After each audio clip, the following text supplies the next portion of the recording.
I never believed in fate. Life, to me, was a series of choices, and I had always prided myself on making the right ones. I had built a stable life, a good career, a beautiful wife, 2 amazing kids, and a home that felt like my sanctuary. Until one random afternoon shattered everything I thought I knew. I was supposed to be in a meeting, but my schedule had shifted at the last minute. I had about an hour to kill before heading to the gym, so I decided to stop by the house, grab my workout gear, and spend a few minutes with my kids before leaving. As soon as I walked through the front door, I heard laughter from the kitchen. My 2 kids, Eli and Grace, were making a mess as they attempted to cook something that smelled questionable. "Hey, Dad." Eli grinned, waving a spatula covered in pancake batter. "We borrowed your shaker for the protein mix. Hope that's cool." I glanced over at the counter and saw Olivia's red shaker sitting next to a carton of almond milk. Normally, I would have used my own, but since Olivia was at work, I figured she wouldn't mind. I grabbed her shaker and gave it a quick rinse before stuffing it into my gym bag. That tiny decision, the choice to grab her shaker instead of mine, was what changed everything. The gym was crowded, but I liked the chaos. I thrived in it. The sound of weights clanking, music pumping, bodies pushing to their limits. It was my release. Halfway through my workout, I grabbed Olivia's shaker to take a sip. As I tilted it back, something caught my eye. There was a small piece of paper attached to the bottom of the bottle.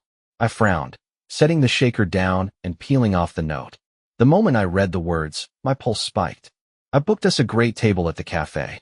Meeting is tomorrow. I'll send the address and time by phone later." And at the top of the note, written in neat cursive, was my wife's name, Olivia. A cold weight settled in my stomach. Who the hell was booking tables for my wife? And why did she need the details sent to her phone privately? I clenched my jaw, shoving the note into my pocket. Maybe it was nothing. Maybe it was a work meeting. Maybe it was a misunderstanding. But deep down, something felt wrong. I didn't say anything to Olivia that night. I pretended everything was normal. But from that moment on, I started paying closer attention.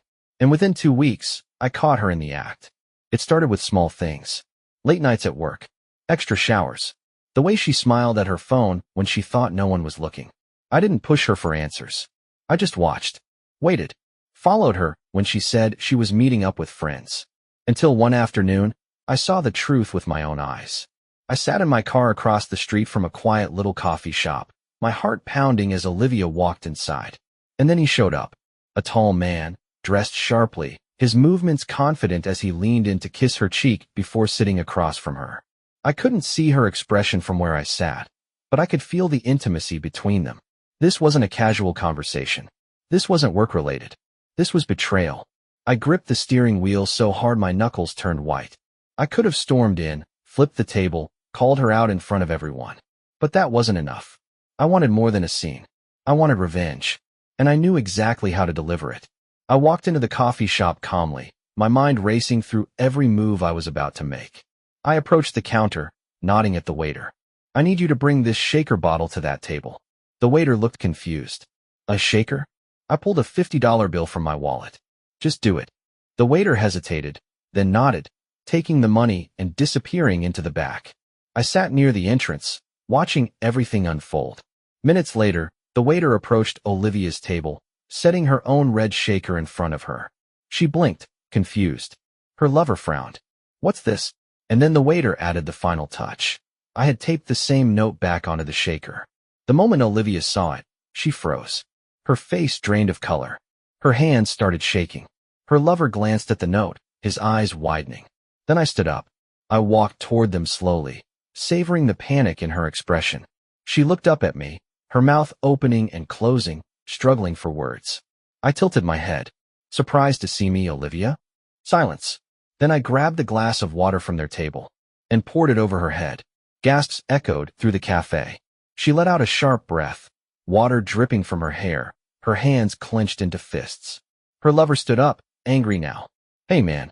I turned to him, my voice cold and calm. "Sit down." He hesitated, because he knew. He knew he was nothing more than a coward sitting in another man's seat. I looked back at Olivia. "You threw away our marriage for this?" Her lips trembled. "It's not what it looks like. Save it." I stepped closer, my voice low and lethal. "You've been lying for months.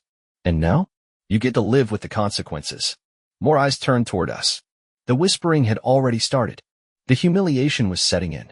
She knew that from this moment on, nothing would ever be the same. A manager rushed over. "Sir, I'm going to have to ask you to." I pulled out my wallet, tossing $100 bill onto the table. "For the mess." Then I turned and walked out. I didn't look back. Not once. Because Olivia was already drowning in her own mistakes. And the best part? I wasn't even close to being finished. By the next morning, the video had gone viral.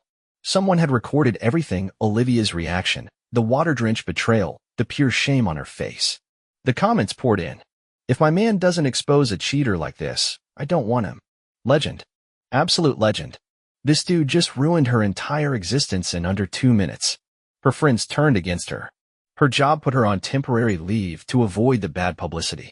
Her lover? Vanished. Thank you for listening to the story to the end. Please like, share your thoughts, and subscribe to the channel.